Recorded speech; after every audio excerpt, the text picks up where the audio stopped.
Bonjour à tous et à toutes, je suis Nicolas, passionné d'immobilier et adepte de la location meublée saisonnière depuis de nombreuses années sur la commune de Limoges. Vous trouverez sur mon blog conseils et astuces concrets pour développer votre activité de loueur en toute simplicité. Aujourd'hui, je souhaite aborder avec vous la question très simple de trouver un partenaire pour déléguer la partie logistique de votre location saisonnière. Alors, il s'avère que dans beaucoup de situations, notamment je pense aux grandes métropoles, comme peuvent l'être Nantes, Paris, Marseille, Toulouse, ou d'autres villes dans lesquelles beaucoup de locations saisonnières sont présentes, par centaines ou voire par milliers, des partenaires donc, se sont développés au fil des années, au gré de l'évolution du marché locatif saisonnier, pour pouvoir monter des business autour de sociétés de conciergerie, ce qui permettent ainsi à des propriétaires de déléguer tout ou partie de leur activité en matière logistique, c'est-à-dire de l'entrée des clients jusqu'à leur sortie, en passant par les conditions d'enregistrement et les formalités administratives d'enregistrement quand le propriétaire l'impose, l'entretien donc par le ménage entre chaque locataire, la remise en état des lieux s'il y avait par ailleurs des petits travaux à faire d'appoint ou recharger les consommables pouvant manquer dans votre location saisonnière. Donc effectivement, il y a beaucoup de business qui se montent autour de ça. Et pour ma part, sur la ville de Limoges, j'ai cherché pendant très longtemps. euh, bon, maintenant ça fait 4 ans que je fais ce business, mais pendant les premières années d'activité, j'ai essayé de voir un peu ce qu'il pouvait y avoir autour de moi. Et je me suis même demandé, même à un moment donné, quel pouvait être l'intérêt à exercer, pourquoi pas, par l'intermédiaire d'un ami, ce business de conciergerie pour de la location saisonnière. Alors, le retour d'expérience que j'ai pour ma commune à Limoges, il s'avère qu'il y a maintenant soit des sociétés de ménage qui existent et qui, entre autres, ont développé en annexe de leur activité des capacités pour entretenir des apparts Airbnb ou Booking, pour faire tout ce qu'on appelle la logistique ménage, et qui facturent donc les prestations à leurs clients, donc qui sont les loueurs en meublé saisonnier, donc les propriétaires. On a également récemment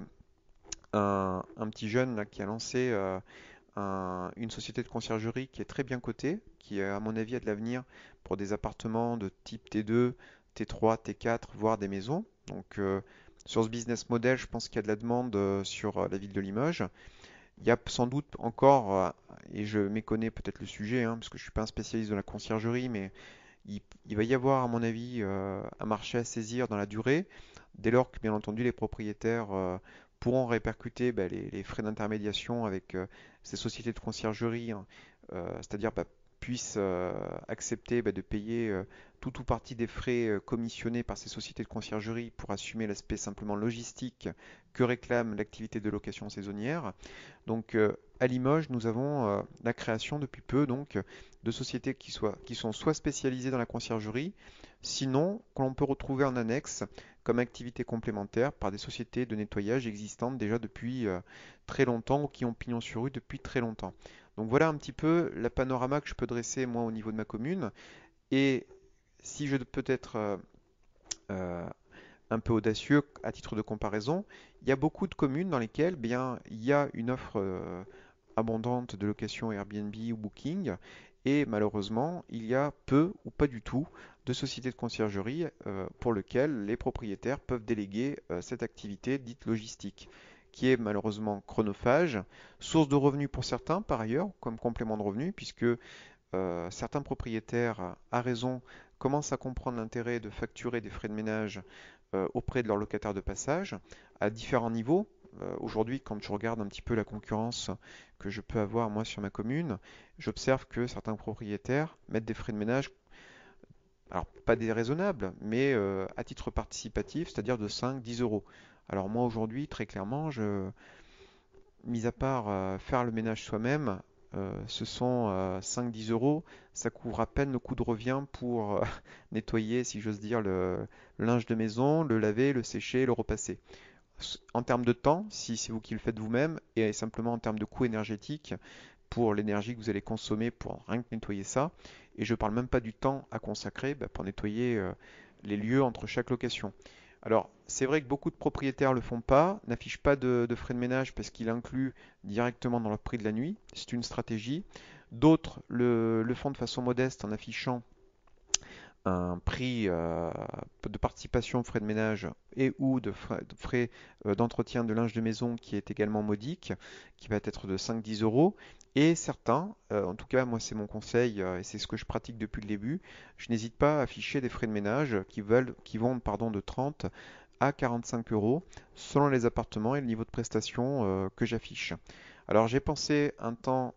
répercuter ces tarifs-là sur mes tarifs de nuit. Alors j'ai trouvé l'intérêt effectivement de le faire sur de longs séjours puisque là du coup on arrive à des choses intéressantes en termes de rentabilité et puis d'économie d'échelle sur ces frais-là. Par contre, sur de très courts séjours de type une nuit, deux nuits, aucun intérêt puisqu'il y a plus de frais à formuler si on veut un haut niveau de prestation que de rentabilité du coup nette à obtenir puisque très nettement si selon la manière dont vous gérez les choses, si vous le faites en direct et que vous avez le temps, effectivement, vous pouvez y gagner. Si vous vous déléguez à une société de conciergerie, sinon si vous avez votre propre employé à temps partiel, le coût est tellement élevé que le jeu n'en vaut pas la chandelle, clairement. Donc, tout ça pour vous dire, dans cette digression, si j'ose dire, que vous avez différentes manières de gérer votre business. C'est vrai que beaucoup de propriétaires aujourd'hui sont à la recherche de solutions parce que ben, l'activité logistique demeure une donnée incontournable quand on fait de la location saisonnière et peut entamer tout ou partie de votre rendement selon que vous faites les choses directement ou que vous multipliez donc les intermédiaires pour la gestion logistique de vos logements. Donc en tout cas, j'espère que le contenu vous aura éclairé. N'hésitez pas en tout cas à le commenter. N'hésitez pas, bien entendu, à faire les choses ainsi, de telle manière à ce que je puisse répondre à l'ensemble des commentaires dans le temps qui m'est imparti. N'hésitez pas à faire vivre ce contenu en le partageant avec vos amis s'il vous a plu, en le likant également. Et n'hésitez pas à vous abonner donc à ma chaîne YouTube Locastus et à me suivre sur locastus.com, mon blog, de manière à être mis au courant de mes prochaines publications. En tout cas, j'espère que tout cela vous aura plu. Je vous remercie en tout cas de votre attention et je vous souhaite à tous et à toutes une très bonne fin de journée. À très bientôt.